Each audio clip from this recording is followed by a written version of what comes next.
So it's 2:36, 1st of June 2020, middle of hard lockdown. And yeah, we've all become quite comfortable with our new work from home arrangements. And at 2:36, that ringing phone wakes me up. I'm not used to that. And it's my IT manager. I'm the CIO at Life Healthcare at that time. It's my IT manager telling me that I think we've been hacked. I go, why do you think that? Well, everything's acting funny.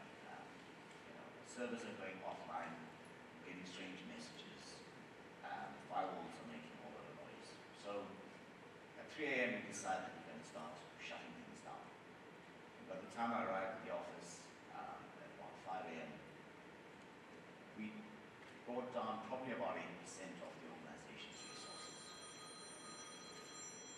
See, someone else is getting a 2:36 a.m. call right now. You're going to have to see. Now, what I'm going to talk to you about today is not just that experience of a breach. I think this is something that you all assume won't happen to me. The bad news is it's probably happened and you just don't know yet. We specialize in operating 24/7 security operations managed service, where we take this problem away from our clients.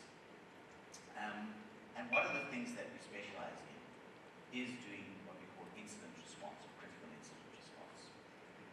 And you might have seen it in the movies or heard a lot about it in the press. My own life healthcare experience within the press 5 years ago. And I'll cover some of that because I think that more than just knowing that there is help at a phone call distance, it is also important to have some clues of what to do. So the first acknowledgement is that, when I refer to the Chaos Monkey and taming the Chaos Monkey, Chaos Monkey was a development piece of software that Netflix developed in 2011. And they used this to develop what they call resilience, and operational resilience in their business. And Prof just spoke about that now. So they operationalized it. And what it was, imagine a whole bunch of monkeys let loose on your data center. They're going to start pulling wires and trashing equipment and damaging things. So Netflix were trying to simulate what unplanned operations could look like and how would they build resilience for their technology to respond to that. And that's what we try to do, is at the first hand design correctly so that we are able to prevent the chaos. But if you have a breach, is how do we manage that and don't allow this chaos monkey to let loose on the environment. Now, if I were a chaos monkey, and if I wanted to target South Africa, and we actually heard it from Johnny on day one in his talk, I wouldn't go after the banks. I'd go after education. Why? Well, for these very good reasons. You are already strategically important as an asset leader in the country. You're very, very data rich, but security poor. And when I talk about security, not your armed guards and fences, cybersecurity, that invisible security you don't even know you need sometimes. You are highly networked. In fact, the internet was born out of collaboration between universities. Your collaboration means you have to have open doors. You're a goldmine of research and data. You have a lot of young and vulnerable, shall we say, participants in your system. And finally, and sadly, you are unfunded, which means that you have to make careful and pragmatic choices. So that's why I would, as a chaos monkey, target you. Now, I'll just touch on a few recent incidents that have been in the press, just to help you get context of what we see happened, like in the case of Jaguar Land Rover, and how it applies to you as education institutions. So the first thing is supply chain, and we have seen in the last 3 years a huge spike in supply chain attacks. In the case of Jaguar Land Rover, they had a breach. They were in the middle of some major changes. They were doing a £300 million IT change in the organization. And there was a breach. response to the breach, they decided to shut off all their networks and shut down all their systems. They've been off for a month, and they've been losing about £50 million a week. And at the end of all of this, we estimate that they will probably have lost about £2 billion. They're already reaching out to the UK government for some financial support. So think of a supply chain attack or supply chain disruption and what that does to your environment and to your organization. Contracts. Many of you in buying procurement functions deal with contracts, manage contracts. And we had a really scary attack about 2 years ago. A company called Change Healthcare in the US. They're similar in sort of construct to our Discovery Health, for example. The difference is they're a lot larger. They serve over 1 million healthcare practitioners. They were out for over a month.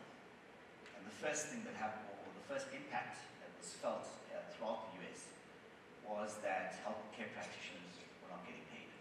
Pharmacies weren't getting paid, physios weren't getting paid, surgeons weren't getting paid, hospitals weren't getting paid. The entire ecosystem of healthcare was disrupted through a cyber attack perpetrated by another nation state. Right, I won't mention who we love. So, if you're managing contracts, are your contracts protecting you from this kind of risk, where suddenly you're entire and literally, to the PURCON folks? How are you managing your third-party risk when it comes to pushing that security custody all the way down the chain?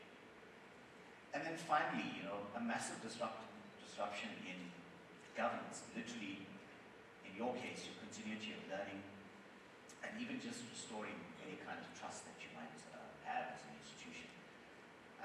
Our own experience, and this was early last year, we were called in to assist with the Government Pension Administration Agency's breach. And you could easily see why the Government Pension Fund would be a target. They are the largest fund in the Southern Hemisphere, over 2 trillion rand. And if I were a Chaos Monkey hacker, it would be a fantastic target to go after. Now, aside from the disruption in their operations, being pension payouts on day one, how are we paying people at the end of this month? We had to think about things like, quite simple things like getting email back, like getting, ensuring that payroll was going to run if this thing ran beyond the payroll dates. So, I'm going to take you through very quickly what happens in the first hour of a critical incident. And if you haven't been through this, please feel free to take pictures, but we will be sharing the slides. But what I want to leave you with is maybe a few important things that you didn't know that you need to know and can pass on to colleagues and family and friends. So we call this the golden hour. I think even in healthcare or in the emergency room, we have this golden hour in which you can save a heart attack patient if you do the right things. And it's very much the same thing with the cyber incident. So the first thing that we want to establish is this a real breach? So in our 24/7 Security Operations Center, we handle about 1 billion log events per hour. That takes a huge amount of technology in the back end, huge amount of automation for that to work. So we can deal with the high volume in real time. But in doing that, we have to eliminate a lot of the false positives. Once we've established that this is a real breach, then becomes important to understand how pervasive, how impactful, how wide it is. We call it the blast radius, like a bomb. A bomb's gone off, what is it actually hit and damaged? We try to identify patient zero. Patient zero would be that first point, first person, either machine or human, of entry of the hacker. Who do they compromise? What do they compromise? At this point, there may be conversations about ransom, and I'll touch on that just now. But we move very quickly to contain this think about, you know, a vicious physical attack on a location, and you want to first off contain the attack, contain the damage, and secondly, you want to start ensuring that whatever evidence is involved is preserved, because this helps us trace back, even if we don't find initial evidence of a patient zero or an attack vector. We use all of this data to go back in time to build up some kind of history. Our incident response team, at the point at which they're activated, we move into a war room, we treat it like a real attack, and we then start moving into discussions with more operational stakeholders in the organization. So, you know, this is now becoming beyond just the IT team. In fact, the one stakeholder group that's often left out is the employees. Often we find that communications is poor, especially in a crisis. Organizations don't really know what to say. And in the absence of knowing what to say, they either say nothing or defer or sometimes border on line. And it's tempting because you're really trying to protect your reputation at this point. So we assist with that. We assist with, you know, let's develop a comm strategy, let's develop some holding statements and prepare you. We encourage you, actually in any kind of crisis, whether it's, you know, cybersecurity or any kind of IT crisis that's impacting on data and operations, you want to log everything. You want to make sure that you're collecting all of this evidence. And this should be part of your normal operations, your normal day. And then we look at, you know, things like money and your obligations on the law, and I'll touch on that in a minute. So,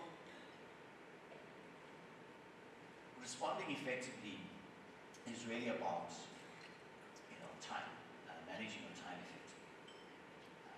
It's a race against the clock, but we actually start up 4 different clocks at the beginning of an incident response. So the first clock is the obvious one. It's around technology.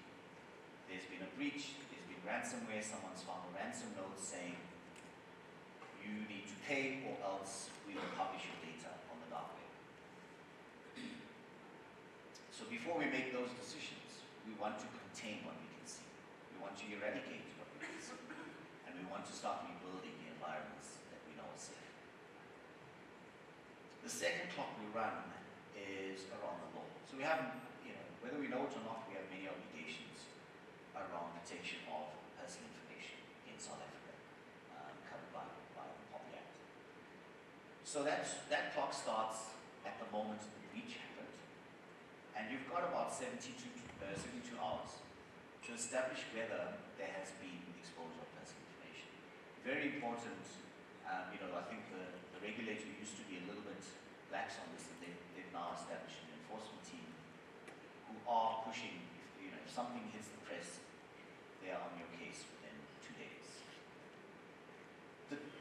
Getting past this phase, which is still managing reputation, you haven't actually recovered anything, is really to, where you have legal obligations, your insurer, the InfoReg, SAPs, many government institutions have to notify an SSA and Auditor General and a whole number of other stakeholders.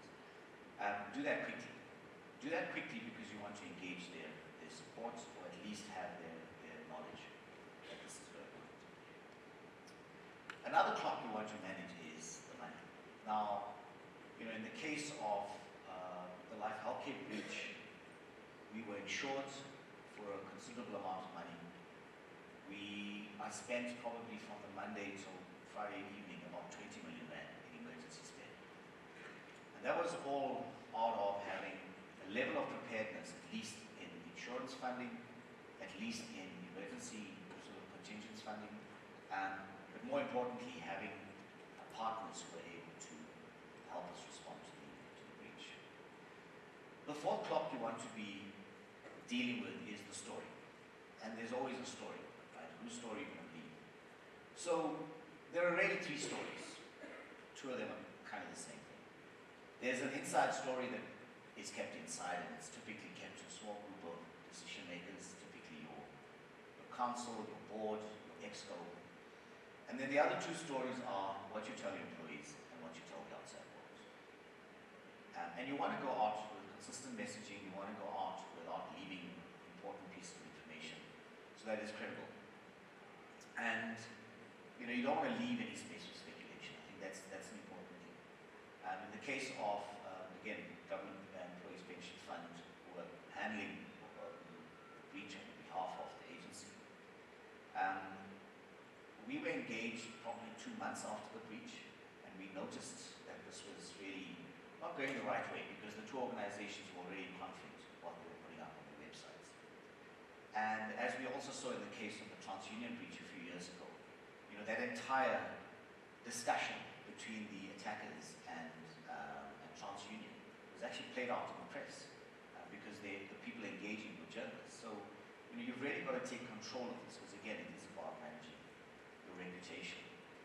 So some of what we do, or a lot of what we do, is threat intelligence from the dark web. So I have a team who are spending a lot of time studying these ransomware groups. So there are about 3,000 to 4,000 different hacker groups around the world. It is truly part of global organized crime. The dark web is a very convenient place for them to operate because it is anonymous, it's difficult to, or impossible to find a location, and it makes it quite a comfortable, fertile place for gun traffickers, drug traffickers, human traffickers, and cyber criminals to operate. So we need to understand this enemy, and we spend our team, actually we have team members in our team who are fluent in Russian because cybercrime is not a crime in Russia, hacking is not a crime in Russia. Hence you find Russians are typically quite well entrenched in criminal activity around cyber. We also have people learning Mandarin now because we are finding that Chinese are using cyber warfare as their form of waging cyber war on their targets. The Chinese cyber army is about 2.5 million strong, about as big as the US ground forces. So we come across things like this. Looks rather innocuous, that if you just pay attention to that URL, you'll see something that says Lockbit AP and a bunch of letters, and it keeps going out redacted the rest, but it ends with .onion.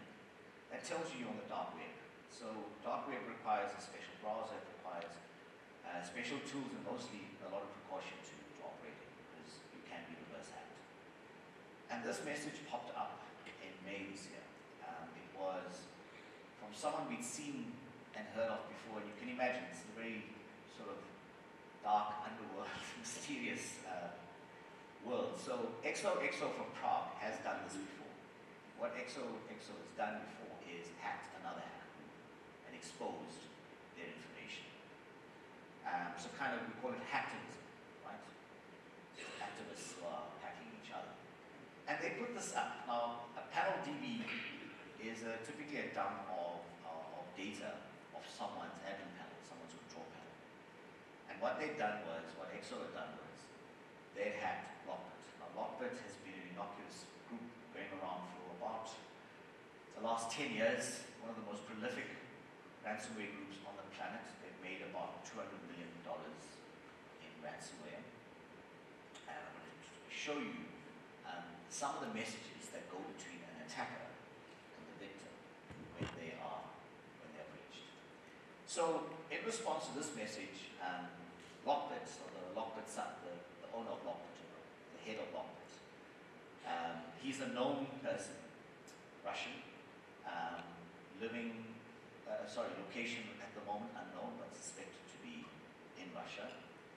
And he puts this tweet out, and he says, "You saw the news, we are rebuilding. Find me Prague, get paid." So this was in May, right? And at that point, we had access to the messages. I was studying this for a couple of weeks, and we then, assumed that Lockbit was gone because we didn't hear from them for many months. And literally this week, Lockbit have resurfaced with Lockbit 5.0, their new version of ransomware, which is now obviously even more capable and even more dangerous than the previous version.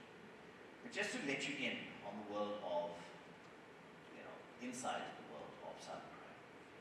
So I had to study almost 4,500 messages, and there were over 200 negotiations that I looked at. Now, an affiliate is someone who is using Lockbit's ransomware and gaining access and using that ransomware or the software to then infect you and launch the attack. All of this is done in crypto, easy to move, it's again anonymous, not completely untraceable, but easy to get away with. These messages were covered a period of December to April this year. So from December last year to April this year. And in that period, they demanded $220 million of ransom. So this is a really lucrative business.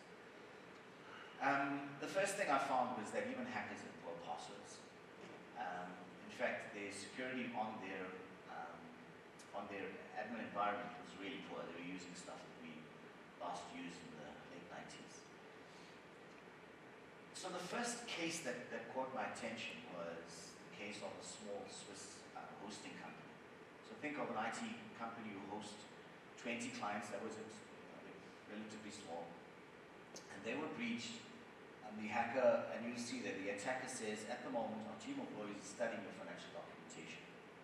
Today, we're not ready to name the price for you. So what they're saying there is, we are busy reading your documents to understand your turnover, so that we can set the price correctly. Right? The victim eventually comes back, because they demanded $2 million. The victim comes back offering $1.54 million, and they said no. The deal, well, 21.1 Bitcoin was $2 million at that time. The deal is 21, that's what it's going to be. So it is very, very business. There's no cutting a deal and getting a discount. In this case, they paid. Remember, in this case, they were either going to pay or lose all 20 customers. Some of their customers chipped in and paid, but you don't want to be in this situation. So the next case that, before that, there were the same ransomware. They would charge anywhere between $1,000 ransom all the way up to $4.5 million. The same thing. Why? They had insight into how valuable the organization's data was. So when I say Russians are safe, it goes back to the point of, hacking is not a crime in Russia. Everything happens with crypto, which introduces its own challenge. When you think of, there was a case of an Iranian company that was attacked. Now, you cannot buy crypto in Iran. Actually, there's quite a few US states that you can't buy crypto either. So it becomes practically challenging, even if you wanted to pay the $1,000 ransom, which would be okay. How do you practically get it? As I said, they operate like real businesses.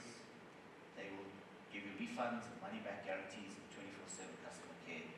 And after you've paid, give you advice of how they came in, what they did, and what not to do in the future. In our case, they advise us on what software to use, what software not to use, and to be on the inside of this is sometimes quite humbling. Okay, another case, and this was the big number, one of the big numbers. This was a US hedge fund, a massive hedge fund, multi-billion-dollar hedge fund. And after 24 days, so they were out of business, all systems down for 24 days. They invoked the insurance to pay about $4 million ransom. And here was the interesting part for me, is that the attacker had read their insurance documents and knew that they had cover for extortion of $5 million. Gave them a discount to $4 million. And when the victim, was saying, this is still a lot of money, they went back to the clause and said, your own policy, section, cyber extortion, we will pay on your behalf, etc., etc. These people are professional. They have lawyers and accountants as part of this. This is what global organized crime looks like. And then the other case that caught my attention was, on the other end of the spectrum, a really small company and a small IT department, as small as it could be, one guy. He was the IT department. and this was in the UAE. So the attacker demanded $40,000 in Bitcoin. They offered a discount if you pay quickly. This poor guy says, well, this is my kind of 6 years salary, and he wants to settle this on his own because the messages you don't see is that he is afraid of being fired if his boss finds out that he's let this happen. So he offers him $500 and maybe $1,000. He was going to borrow money from his family, etc. And the attacker told him to get lost. Business is business.